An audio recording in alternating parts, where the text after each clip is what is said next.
ध्यान दो, फॉर्मेट के हिसाब से ये पहला लेटर है आपका, तो लिखना सभी बंद कर दो, ध्यान दीजिए।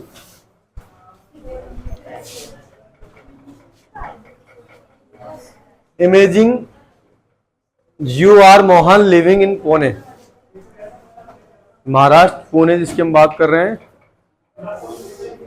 जहां से पुणे यानी थाने से पहले ट्रेन चली थी ना। तो कल्पना करो कि आप मोहन हो और कहां रह रहे हो, पुणे में। यूर फ्रेंड्स राकेश, तुम्हारा जो मित्र है वो है राकेश, हैज वोन ए गोल्ड मेडल, यानी उसने स्वर्ण पदक जीता है। क्या जीता है? स्वर्ण पदक। इन द स्टेट, स्टेट का मतलब होता है राज्य स्तरीय,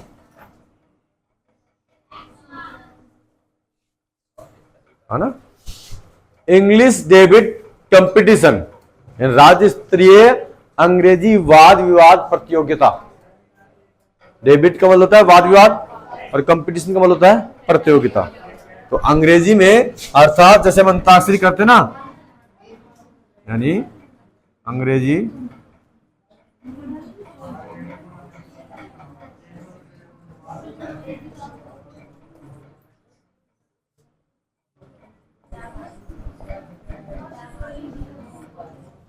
ठीक है।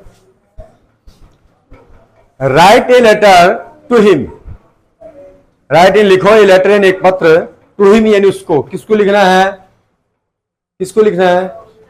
राकेश को लिखना है, क्योंकि गोल्ड मेडल राकेश ने जीता है ना।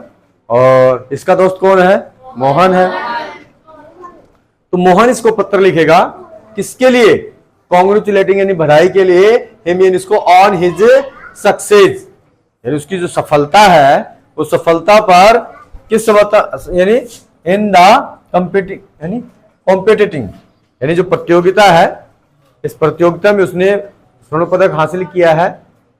तो you may touch upon the following points, यानी आपको यहां पर कुछ पॉइंट्स नीचे दे रखे हैं, जिन पॉइंट्स का सहारा लेकर के आपको लेटर लिखना है। पॉइंट्स इसमें पहला है कि how did you come to know about it, how यानी कैसे, डिड यू यानी आप, come to know about it यानी आप इसके बारे में कैसे जानते हो, या फिर इसके बारे में आपके पास में सूचना कहां से आई, कैसे जानना हुआ, ठीक है ना। क्योंकि सूचना किसने दी थी भाई जीतने के लिए? मां ने दी थी। किसकी मां ने? राकेश की मां ने। किसको बताया था? मोहन को, कि आपका जो दोस्त है राकेश, ये अंग्रेजी वाद विवाद जो प्रतियोगिता हुई थी उसमें स्वर्ण पदक हासिल किया है। तो फिर इतनी बात सुनकर के मोहन बधाई पत्र शुरू कर देता है। किसको लिखना है? राकेश को। दूसरा है congratulate him on his success, यानी उसकी सफलता पर बधाइयां। How does he feels about his achievement, यानी हाउ यानी कैसे, डज यानी वह महसूस किया, अबाउट इनके बारे में, हिज अचीवमेंट्स यानी अपनी सफलता, यानी वह अपनी सफलता के ऊपर कैसा महसूस कर रहा है। कौन? राकेश।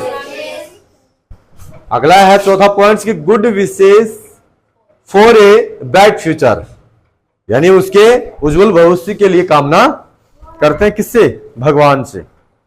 भगवान से उसके उज्जवल भविष्य की कामना करते हैं। कौन करता है? मोहन। किसके उज्जवल भविष्य की कामना कर रहा है? राकेश की। Invite him for a visit to your palace, invite निमंत्रण, हिम यानी उसको, फॉर ए विजिट यानी भ्रमण के लिए, टू योर पैलेस यानी तुम्हारे स्थान पे। कहने का मतलब आप अपने घर के ऊपर भ्रमण के लिए उसको बुलाओ, ठीक है। अब ये हमारा क्वेश्चन है जो शायद 2013 में आया हुआ है। ये 13 में था क्या? हाँ, यानी 2013 में जो एग्जाम हुई थी उस एग्जाम में ये क्वेश्चन आया था। तो इसका जो बीच वाला जो हेडिंग है, परफॉर्मेट है, ये सारा पासबुक में तुम्हारी में अलग है। ये मान लो ये हमारा अपना खुद के विचारों के अकॉर्डिंग बनवाया हुआ फॉर्मेट है, ठीक है। और ये सरल भाषा में है जिससे कि आपको समझ में आ जाए। और जो फॉर्मेट हमने तैयार किया था, जो कल परसों में हमने आपको समझाया था, सेम उसी में रखना है। इसको क्वेश्चन का ही मामला सारा रखना है, आदर से कुछ राइट नहीं करना, केवल फॉर्मेट आपको याद करना पड़ेगा। तो ठीक से बैठो भैया, दीवार का सारा नहीं। देखिएगा, ये जो एग्जामिनेशन हॉल पुणे 14 मार्च 2016, अब यहां पर आज की जो डेट है वो डेट आप यहां पे राइट कर सकते हो। आ रही की बात समझ में? हैं? क्या कर रहे हो? हाँ वो ही लिख रहे हैं।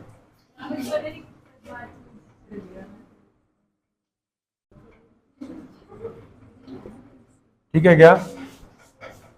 14 अक्टूबर 2024। उसके बाद में ये जो एड्रेस है ये किसका है? किसका एड्रेस है? मोहन का खुद का अपना एड्रेस है। हम जिसको लिख रहे हैं उसका एड्रेस तो खुद जानते ही है ना। तो वो तो लिफाफे के ऊपर आता है एड्रेस जहां हम भेजना चाहते हैं, ठीक है। Examination hall Pune. उसके बाद में यहां पर आपको एक लाइन खाली छोड़नी है। खाली नहीं छोड़े तो कोई दिक्कत नहीं है, नेक्स्ट टाइम आप ध्यान रखोगे जो अगला हम लेटर लिखवाने वाले हैं। हाँ यहां पर छोड़ सकते हो, नो प्रॉब्लम, ठीक है। उसके बाद में यहां पर भी आप छोड़ सकते हो। सैल्यूटेशन वर्ड लिखने, माय डियर राकेश, ये लिखना किसको? हमें राकेश को लिखना है। अभी बीच की हेडिंग है जो फॉर्मेट में आपको मैंने लिखवा भी दिया था कि I am quite well hair, मैं यहां बिल्कुल ठीक हूं। एंड आई होप, और मैं आशा करता हूं, that you are also same, आप भी वहां पे ठीक होगे। देर एंड वहां आई वॉज वेरी हैप्पी, यानी मैं बहुत ज्यादा प्रसन्न था। वेन एंड जब योर मदर, तुम्हारी माता ने, या तुम्हारी माता जी ने, इन्फॉर्म यानी सूचना दी, मी यानी मुझे, माता जी ने मुझे क्या सूचना दी कि that you had won a gold medals in the state debate competition, यानी आपने, किसने, ये शब्द किसके लिए यूज हुआ है? राकेश के लिए। आपकी माता ने मुझे बताया कि आप यानी वाद विवाद प्रतियोगिता में, राज्य स्तरीय वाद विवाद प्रतियोगिता में स्वर्ण पदक हासिल कर लिए हो। ये बात किसने पहुंचाई है? हाँ इसकी माता ने। किसकी माता ने? राकेश की। हाँ अब यहाँ पे आप लाइन खाली छोड़ सकते हो। और ये जो पॉइंट्स है ना, ये पॉइंट्स आप सभी में लिख सकते हो, नो प्रॉब्लम। हमें यही तो लिखना है, कोई अलग से थोड़ी ना लिख दिया कुछ, केवल माता का नाम लिया, बाकी तो यहाँ पे सेम ऊपर का ही राइट कर लिया हमने। अरे क्या नहीं किया, यानी राकेश की जगह यू कर दिया, has won a gold medals in state English debut competition, यहाँ पे आप राइट कर लो। बस एक ही तो लाइन लिखनी है आपको। उसके बाद में आई एडवाइस, यानी मैं सलाह देता हूं, यू यानी आपको, टू वर्क हार्ड, यानी क्या करो? आप कठिन मेहनत करो, है ना। मैं आपको सलाह देता हूं कि आप क्या करो? कठिन मेहनत करो। आई विश, मेरी कामना है, यू यानी आप पर, ए happy and a long life, यानी आप दीर्घायु हो और खुश रहो, प्रसन्न रहो, ये मेरी कामनाएं हैं, शुभकामनाएं हैं। आई अगेन, मैं दोबारा से कॉन्ग्रेचुलेट यू, मैं दोबारा से आपको बधाई देता हूं, या बधाई देता हूं। उसके बाद में इनमें एक एक लाइन आप खाली छोड़ सकते हो, और नहीं भी छोड़ोगे तो कोई दिक्कत नहीं है। I invite you to visit Pune, यानी मैं आपको पुणे आने के लिए इनवाइट करता हूं, निमंत्रण है आपका। उसके बाद please pay my best regards, यानी कृपया मेरा प्यार भरा सम्मान, टू योर पेरेंट्स, तुम्हारे माता पिताओं को, और लव टू मोनू, यानी मोनू को मेरा प्यार, विथ बेस्ट विशेष, यानी शुभकामनाओं के साथ में, यूर लविंग फ्रेंड्स, यानी आपका प्यारा मित्र, कौन? मोहन। ये कौन लिख रहा है यहाँ पे? पत्र मोहन, ठीक है। यहां तक किसी बच्चे को प्रॉब्लम, समस्या, दिक्कत, आफत करना, डिफिकल्टी है क्या? नहीं है, कोई दिक्कत नहीं है। आज पहला हमारा जो लेटर है ये शुरू हो गया है। कल से हम लेटर को भी याद करने शुरू कर देंगे, क्योंकि स्टोरी तो चल ही रही है ना। 2 स्टोरी आपको याद हो गई, तीसरी स्टोरी हम आज सुनने वाले हैं। कितनी लाइन सुनने वाले हैं? भूल गए होगे ना? 9।